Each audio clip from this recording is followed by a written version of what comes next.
What went wrong against Porto for Arsenal last night? Better yet, what went right, if anything? Obviously, we've got it all to do now as we lost the first game in the last round of 16 away to Porto. And again, considering the Villarreal, Olympiacos, Sporting Lisbon, two-legged ties in the knockout stages of Europe under Mikel Arteta, our football club has it all to do. It's half-time in the tie. It was not the best of performances from us. It weren't the worst, but ultimately it's a results-driven business.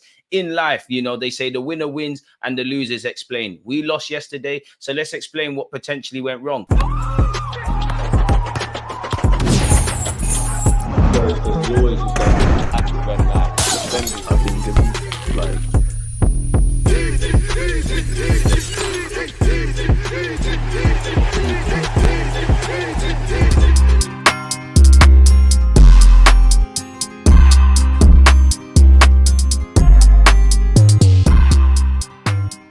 Now, people, when you look at the Arsenal versus Porto game, vaguely, this is how we was probably set up, right? Obviously it's not to scale and things like that. But this is what I mean, how in that, we're kind of setting ourselves up to fail, take nothing away from Porto. They were going to be compact. They were going to be organized. Logically, a team like Arsenal, you don't want us to play football. So you're going to limit the space. You're going to frustrate us. You're going to make sure you disrupt any potential free flowing rhythm we can actually have with our midfielders, our attackers and our defenders, because that makes it easier for you. I do think, we take nothing away from Porto, as I said, but I do think we play into their hands. Now, respectfully, it's all fun and games against Burnley and West Ham, where it's not really an even sort of game where we're going to win. We're going to be, the majority of the game is going to be spent in their half, and both teams, because of their form and the fact that they've been shipping goals, do not defend to the stability of Porto. You look at their manager, he has pulled off some big games, some big wins, better yet, in the Champions League. Porto don't score too many goals, although they scored one more than us at their ground and actually had the best chance of the first half, but they have a decent record with clean sheets, so we knew what time it was. I've got a big appreciation for Mikel Arteta understanding the strengths and weaknesses of his team. If you look at Kirill and Havertz in particular, Havertz is not the best where build-up player is concerned. Kirill, when inverting, didn't make sense. So he said, you know what, Kirill, you kind of play like a traditional left-back. We'll leverage Benjamin White in that regards. Obviously, I've been saying we need a number 8, we need a striker, we definitely need our players fit. Because I do think because of the lack of personnel and the quality in certain players, we're playing into their hands. Now, in reality, the game wasn't exactly like this. I would go as far as to say, you more saw a Porto shape like this, if I'm completely honest with you. Again, not to scale, ignore all the red dots for a sec, the Arsenal players. I think you more saw this, if I'm brutally honest, and take nothing away. I think their midfield was like that, if I'm completely honest with you. Now, if we focus on Kai Havertz and Kirill, where our left-hand side was probably the worst, doesn't provide anything.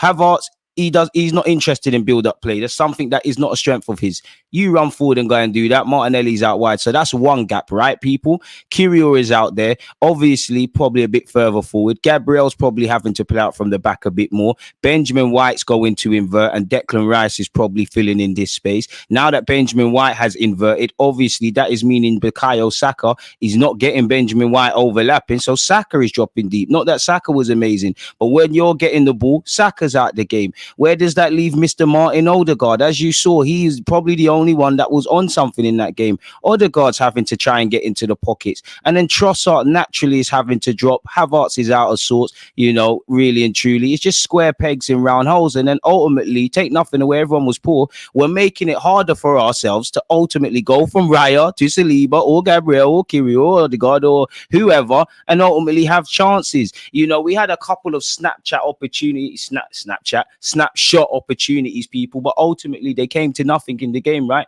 You lot all saw it. They came to nothing. Trossard's hit over the bar. We've had a couple of headers that have gone wide, not that we offered anything from set pieces. So I do think it is a twofold. I think, Porto are very experienced. Their players were kind of play acting. They were wasting time. The ball wasn't in play that many times. The ref was moving a bit mad, and you couple that with them being compact, being rigid, limiting the space. I respect it from Porto. I'm not knocking it. I think that's a street smart performance. The winner wins in life and the loser explains. End of the day, Porto in the driving seat at the Emirates, essentially. So take nothing away from them. But I do think because of the personnel we've got, injuries or not, it kind of played into their hands. There's not really any players that have that stardust. For me personally, until we get a number 8, a proper number 8 that is going to respectfully to Havertz. I'm not saying to sell him, but somebody that is going to allow, again, moving everybody away from all of this people. You don't need to focus on the Porto shirts anymore, people. They don't really matter anymore. But until we are able to have Declan Rice,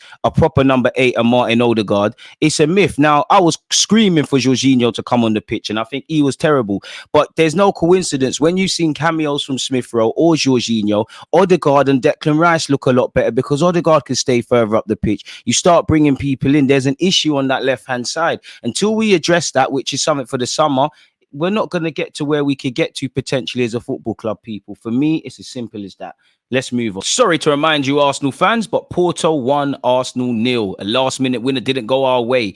Martinelli gave the ball away rather cheaply, and I think Raya could have done better. The people closest to the guy who scored could have done better. Culmination of errors and naivety, in my opinion. Apparently, that's the first ever goal we've conceded in the 90th minute that has proven to be the winner in the champs. In the first half, we had 4 shots, none on target. So what are we doing really and truly? We had 7-8 shots throughout the whole game and we didn't score. Really trouble their goalie. 0 shots on target, as you can see, which for a team like us, it's unacceptable. Goals win games, people. And again, the stuff that has come out in relation to the game doesn't make for good reading, people. We are just the 5th side to lose 5 consecutive knockout stage games in the Champions League, which doesn't make well for us.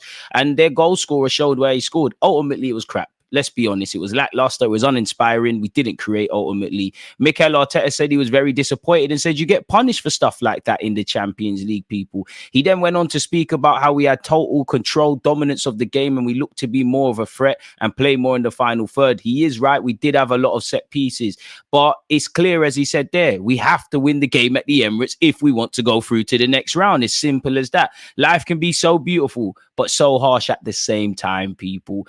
Ultimately, Arteta still remained defiant on his tactics and felt that we didn't really play with a purpose.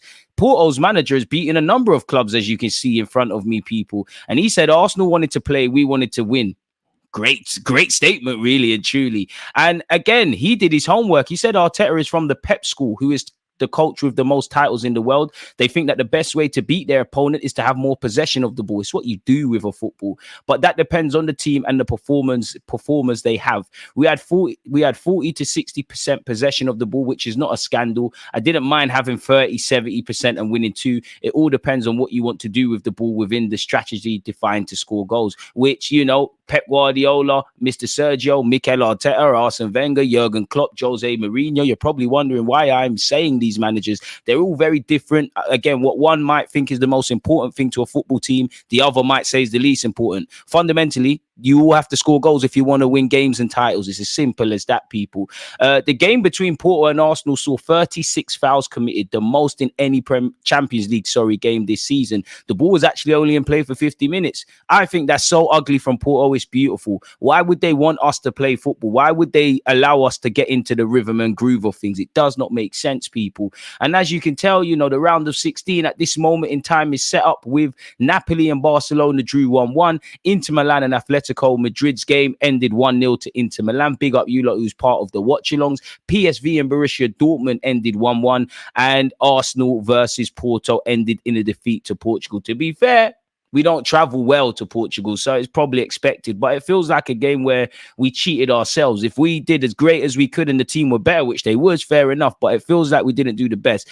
Porto and Arsenal, as you lot know, people, it is a game where Europe's concerned that provides a lot of thrillers. We've had 0-0s, 2-0 victories, 2-0 defeats, 4-0 victories, 2-1 L's, 1-5-0. Currently, we've lost 1-0 to Porto. But who knows what the Emirates is saying? The Emirates is going to have to be rocking. The players are going to have to pull their socks up. And we're going to have to mentally keep ourselves in check because you want to see us, in my opinion, from the Emirates, do what we've been doing this season and, you know, start like a house on fire and score a lot of goals. But if Porto defend for their lives, and how many times have you seen, not too much in today's day and age, but a team withstand pressure for about 89, 90 minutes, and then they go and get that killer blow. So we have to forgive ourselves, move towards Newcastle. Me, it's as simple as this. As Mikel Arteta alluded to in his Porto press conference, the Champions League is typically decided by moments of brilliance, and that is what's happened with Porto and their fantastic strike by Galano, I believe his name is, people. And he provided a fantastic night for not only his team and his manager, but his fans. Once again, Porto,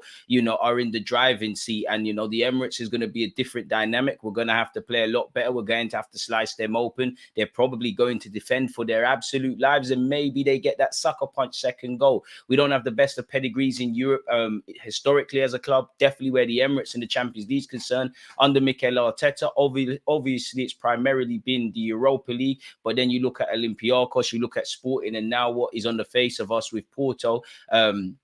Who knows what's going to happen? I personally believe Porto's game plan was so ugly, it's beautiful. As I said at the start of this video, people, the winners win and the losers explain. And that's exactly what's happened. You know, again, they stifled us. You know, they were rigid, they were compact, they were organized. You know, they killed any sort of tempo we had in our game. Obviously, the ref was bugging out anyways, but they showed the street smartness to capitalize on that. And ultimately, a team that's, you know, I know we had a period in December where we couldn't score goals, but we're one of the most informed teams throughout this season, excluding the blip, and we're one of the free scoring teams across the Premier League and actually the Champions League. So for Martinelli and Saka to not really do anything of significance, I believe Odegaard's the only one I really felt did all right yesterday. He didn't get any goals or assists. That's what he's paid to do within his remit. Obviously, there's no Declan Rice hype and there's no individual and collective Arsenal hype. So I have to give credit to Porto and what they did is very street smart, really and truly. Had they have went toe-to-toe with a football playing side, not to say anything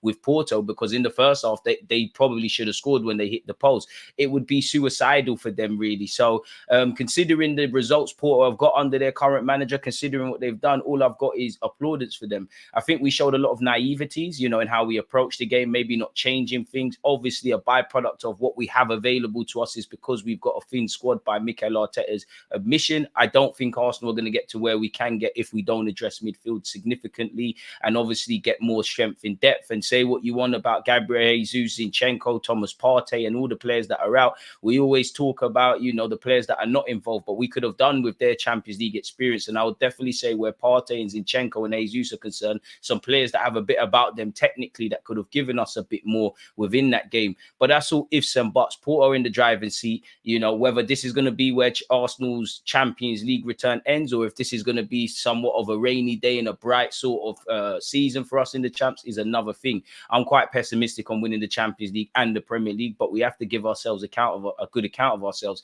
For argument's sake, if the game at the Emirates ends 0-0 and, you know, the first leg is where the damage is done, that's where I felt it was with Sporting, regardless of the penalty shootout, etc. And I think that's been the theme of the Villarreals, the Olympiacos, and any sort of bumps and bruises we've met in Europe under Mikel Arteta and the players. You know, what I would say to the players is, you know, feel that disappointment and go again. We've got no time to feel sorry for ourselves. You know, obviously we had a terrible December. We've come into the January period in the Premier League, handling business, scoring goals, full of confidence going to Porto. And we cheated ourselves, in my opinion, by not playing as good as we can. But this is a sobering reminder of, you know, how the margins of ever and defeat is something. Obviously, we've got a lot of naivety in our team highlighted with Martinelli. I'm not going to kill a man for making a mistake. Yeah, Martinelli's rather naively in the last 30 seconds or so of a game, rather than just hold on to the ball or something, he's tried to switch play, they've intercepted, and the rest is history. And he has to learn from that. You know, life can be a very cruel teacher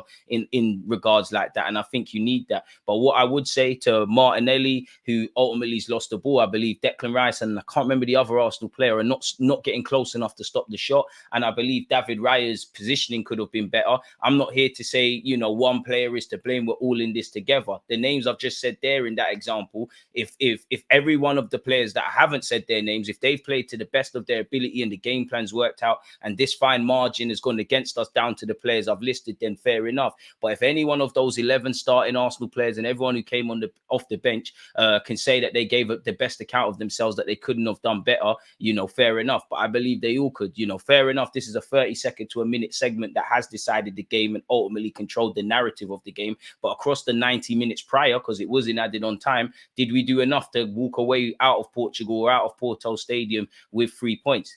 I don't think we did. Football's a 90-minute game. These are the moments that are going to be in the highlights, but I think it's very easy. So, yeah, credit to Porto. For Arsenal, again, I don't doubt Mikel Arteta and the players, tried to give a good account of themselves. But ultimately, it felt a bit lifeless yesterday. We're passing for the sake of passing. We don't really have a plan B for how Porto are setting up. Again, the same old issues. Give credit to Havertz and Kirill, and I'm not making it about them, but they're quite limited in the roles and the remit that they provide us with. So we're kind of playing against ourselves at times. And as I've said several times across the course of this season, I believe you sign up indirectly for tactical stuff like that when you don't have suitable replacements, when quote unquote key players aren't there. So it is what it is, people. There's nothing else to say. It's bitterly disappointing. Credit to Porto, and we've got to go again. Let me know your thoughts on everything we've discussed so far. Don't forget to subscribe and smash the like button. Peace. As always, is that accurate red flag, defending. I think it's like